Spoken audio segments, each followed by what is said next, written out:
Assalamualaikum warahmatullahi wabarakatuh. Kembali lagi di perkuliahan matriks dan ruang vektor, yaitu di bab 2 mengenai matriks dan operasinya. Pada video kali ini, kita akan membahas tentang inverse matriks dengan OBE. Jadi sebelumnya kita sudah membahas berbagai macam operasi, ya, operasi matriks. Kemudian kita juga bahas tentang inverse matriks. Dan juga bahas tentang matriks elementer, ya. Nah, dari sini goals kita adalah dengan sifat matriks elementer ini, kita mau mencari yang pertama adalah inverse matrix. Nah, yang kedua, kita mau mencari solusi dari SPL. Gitu ya. Ini akan kita bahas di video ini. Nah ya, kalau masih ada yang lupa tentang matriks elementer, silahkan dicek di video sebelumnya. Nah, misalnya kita punya matriks, punya persamaan pertama. Jadi kalau misalnya nih, kita punya suatu matriks, misal matriks A. Matriks A ini kan bisa kita ubah bentuknya menjadi matriks B kan. Dengan cara apa? Dengan cara melakukan UBE. Nah, kalau teman-teman ingat ada yang bentuk eselon baris, ya, jadi kita ada bentuk eselon baris, ada bentuk eselon baris tereduksi. Ya, jadi matriks A ini kita bisa ubah menjadi matriks B dengan cara melakukan OBE. Dan kalau kita lakukan OBE terus-menerus, maka dia akan membentuk menghasilkan bentuk eselon baris tereduksi. Dimana kalau suatu matriks A ini punya inverse, maka BEB tereduksinya akan membentuk matriks identitas. Ya kan? Ada di pernyataan ekivalen di video sebelumnya, ya, silahkan dicek. Gitu ya. Jadi maka kalau kita melakukan OBE terus-menerus pada suatu matriks A, maka dia akan membentuk matriks identitas. Nah, dengan sifat yang sebelumnya bahwa kita melakukan OBE itu sama dengan kita melakukan perkalian matriks elementer dengan matriks A, maka kita bisa mendapatkan persamaan yang pertama ini kan. Teman-teman bisa cek di video sebelumnya ya. Nah, kemudian kita punya persamaan kedua.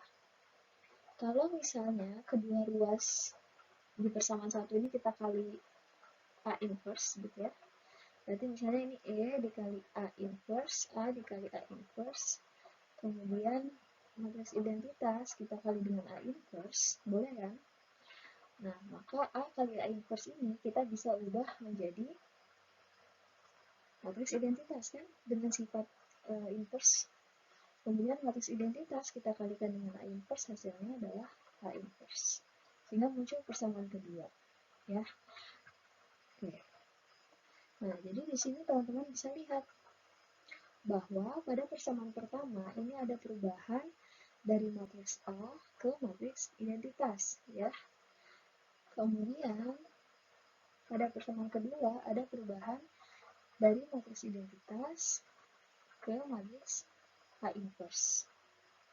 Nah, dengan hal ini kita punya persamaan ketiga bahwa perkalian matriks elementer dengan matriks A yang kita dampingkan dengan matriks identitas ini akan sama dengan matriks identitas dengan A inverse gitu ya.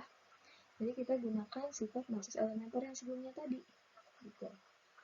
Ya, goals kita adalah mengubah matriks yang awalnya seperti ini menjadi begini.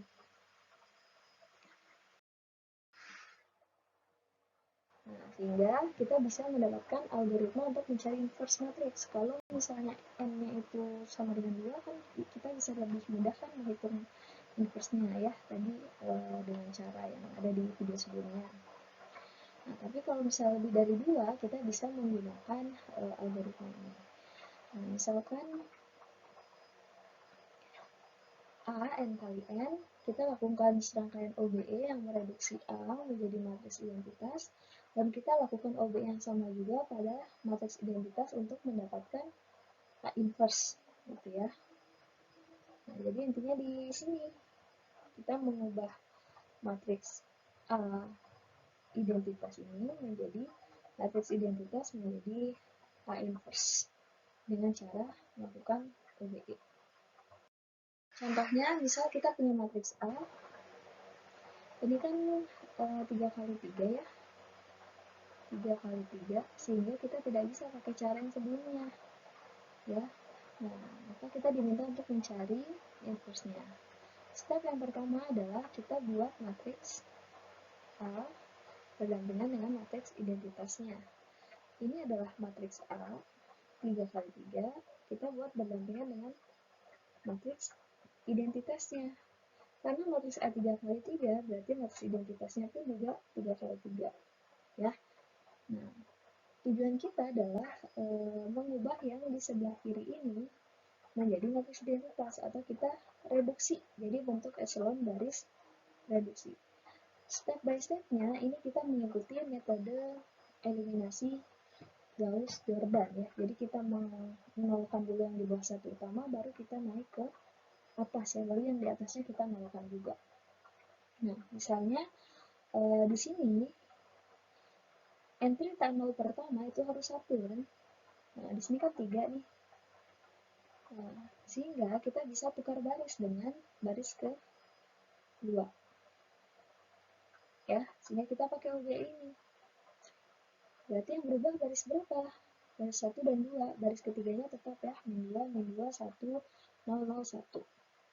Nah, sekali lagi karena ini operasi baris, maka yang berubah adalah semua barisnya secara keseluruhan.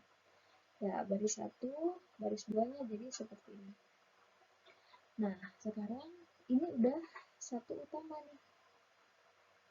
Ya, ini sudah satu utama. Kita harus pastikan di bawah satu utama itu harus bernilai 0 kan? Ini harus 0.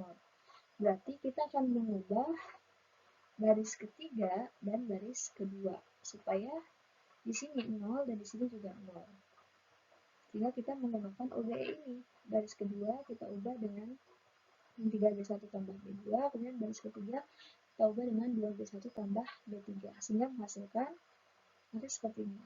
Nah, jadi yang berubah itu adalah sepanjang baris 2 ini dan juga sepanjang baris ketiga. Ya, jangan lupa yang sisi kanannya juga harus ikut kita lakukan OBE. Gitu. Nah, kemudian ini udah. Sekarang cek satu utama di sini, ini masih minus 1. Harusnya kan 1 ya. Sehingga kita ubah nih baris kedua dengan min 1 kali B2, sehingga menjadi seperti ini. Nah, di sini sudah berbentuk echelon baris ya, tapi dia belum bentuk echelon baris reduksi atau belum berbentuk matriks identitas, sehingga kita masih harus mengenalkan yang di atas satu utama ini. Ini satu utama ya, bawahnya sudah 0, nah atasnya ini harus 0 semua. Gitu.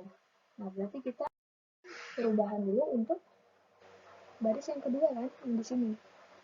Dengan cara baris kedua kita ganti dengan min B3 ditambah B2 ya. Jadi yang berubah di sini nih, baris keduanya berubah kan? Ya, jadi yang sebelah kanannya harus ngikut ya. Nah, setelah ini dapat, oke ya, berarti di atas satu utamanya ini yang paling kanan sudah 0 semua, udah oke. Kita bisa geser ke satu utama di baris atasnya, yaitu di sini. Sorry, yang di sini ya. Nah, ternyata atasnya masih 1, sehingga 1 ini harus 0. Berarti kita mengubah baris pertama. Dengan cara apa? Dengan menggunakan OBE yang ini. Gitu. Oke. Nah, kita ubah baris 1 dengan min B2 tambah B1, sehingga kita dapat seperti ini ya barisnya. Nah, kalau teman-teman perhatikan, di sisi sebelah kiri ini sudah bentuk echelon baris reduksi, atau sudah berbentuk matriks identitas.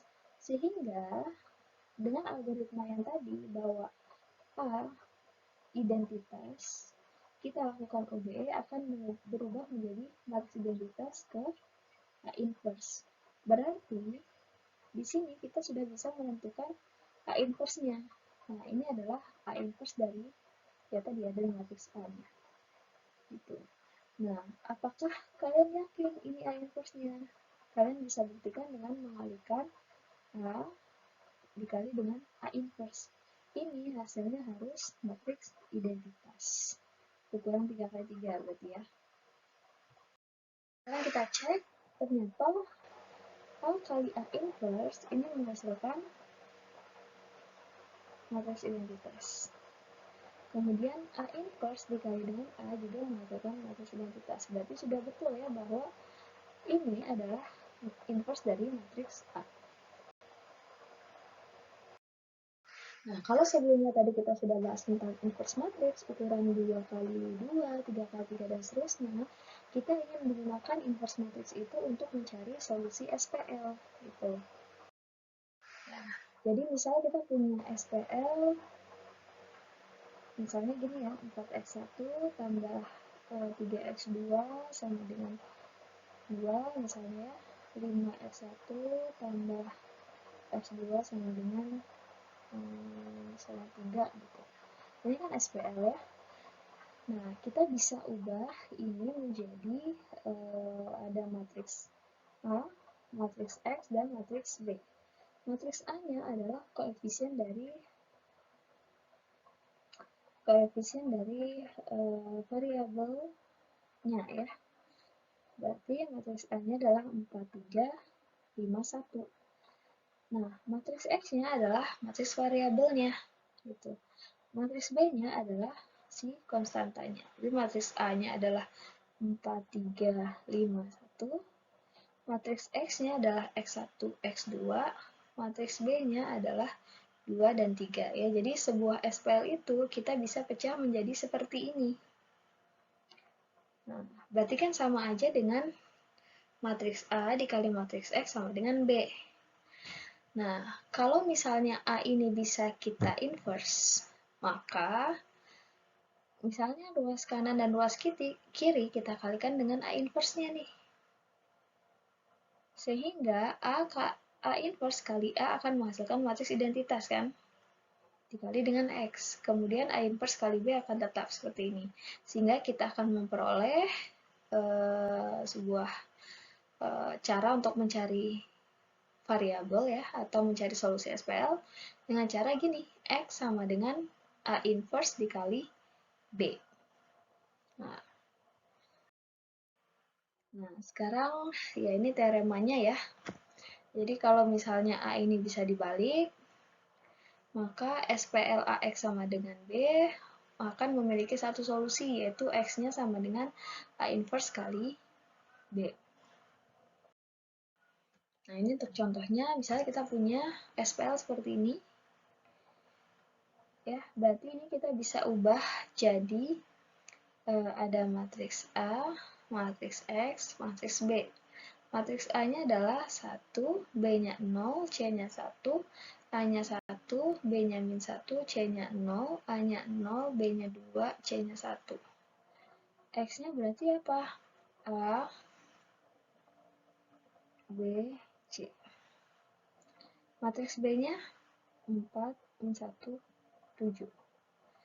Nah, untuk mencari solusinya, berarti kita tinggal menggunakan teorema yang tadi, bahwa X sama dengan A inverse kali B. Berarti kita akan mencari A inverse dari matriks ini. Dengan cara apa? Teman-teman bisa menggunakan teorema yang tadi ya.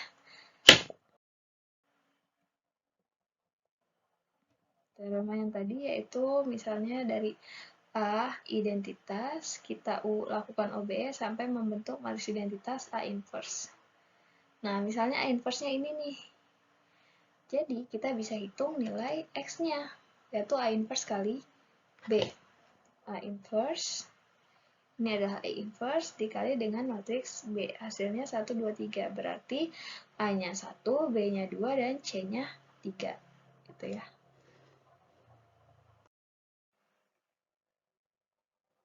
Nah, kita masuk ke teorema 2.11. Nah, di sini ada pernyataan ekivalen yang bertambah ya. tadinya cuma sampai 4, sekarang sudah bertambah poin ke-5 dan ke-6.